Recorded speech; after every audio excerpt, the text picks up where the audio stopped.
Hello and welcome back. It's been a long couple of years since I last did a video, but as the pandemic does seem to be broadly abating and we're definitely pursuing this living a normal life, I've had to get out of my pants, put away the cans of lager and start cracking on with cocktails again in order to make drinking cool, fun and slightly sexier than it has been over the last 2 years. I hope you're all keeping well. Today we're going to be looking at a gorgeous little cocktail, rather cheekily called Between the Sheets.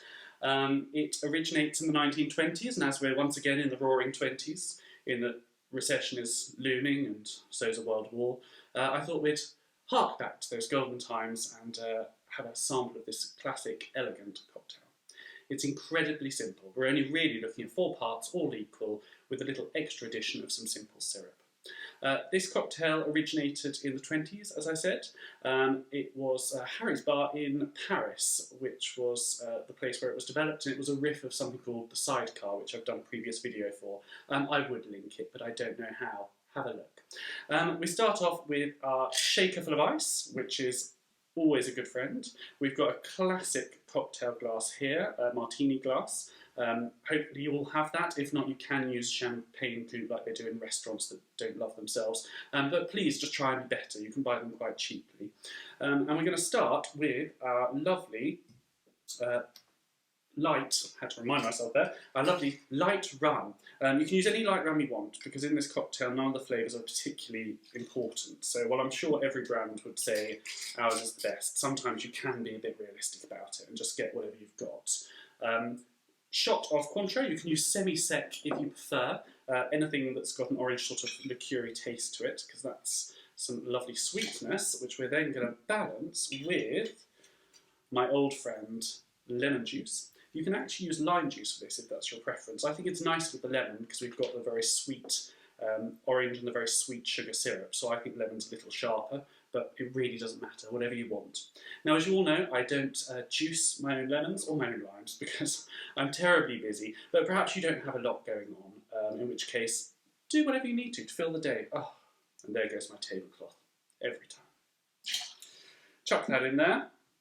You'll see I'm just using single measures for this, because I've got a jigger here which has the single and the double on the bottom, because that's what I need for my glasses, so just do whatever you think is right for your glassware, you know what you're dealing with. I have some brandy here. Now, do you want a top tip for life, for the life lived elegantly? Buy some decanters. They can be beautiful cut glass decanters like my one, genuine crystal, or any of your cheap Oliver Bonus crap. Don't feel bad at all. Pop the cheapest brandy you can get in there, and people will think you're a class act. And you know what? If you pour it for them, they'll say this brandy is delicious, because they have no idea. Top tip, take it, make your life better. And there we have the basis. We have some lemon juice, could be lime juice, we have some Cointreau, could be semi-sec, we have any light rum, and we have some top quality, high class brandy. And then we add simple syrup. So this, I've made up a new batch. It's very simple to make. Essentially equal parts, depending on the container that you've got and how much you want, of cane sugar, white sugar, and water, boiled in a pan. It will start off cloudy, and then it will go nice and see-through and clear, which is lovely. And then you cool it down and pour it into a jar or container that you can seal. Make sure it's sterilised. So I sterilised this with Milton, which are those little tablets that you get for, baby stuff and sterilising all that.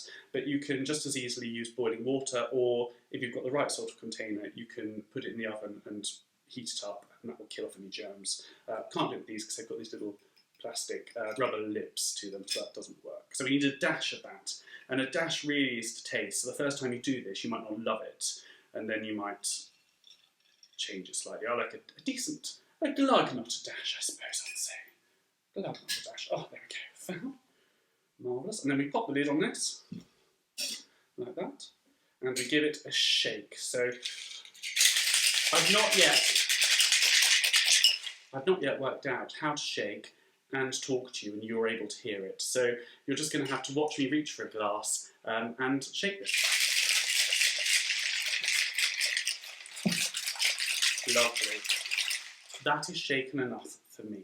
You're meant to, when you use these shakers, you're meant to shake it so it starts to ice up the side, so if you run a nail across it, you get scrape some ice off it to get a really cold drink. I've never done that because I don't have time, and I've already done one of these and it's been glaring at me for a while, so I want to do another one. So pour that in there. It should fit your glass very elegantly, not over full, which is a first for me. You can tell I've been sensible. And then we get our little bit of lemon, which we've got here. Just twist it around, give you a squeeze. You can be quite tough with it to get the shape.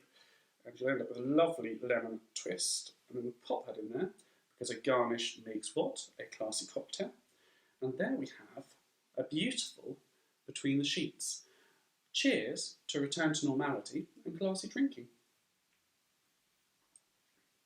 Oh, and it's a good one. That's a classic. Give that a go. Let me know what you think. See you soon.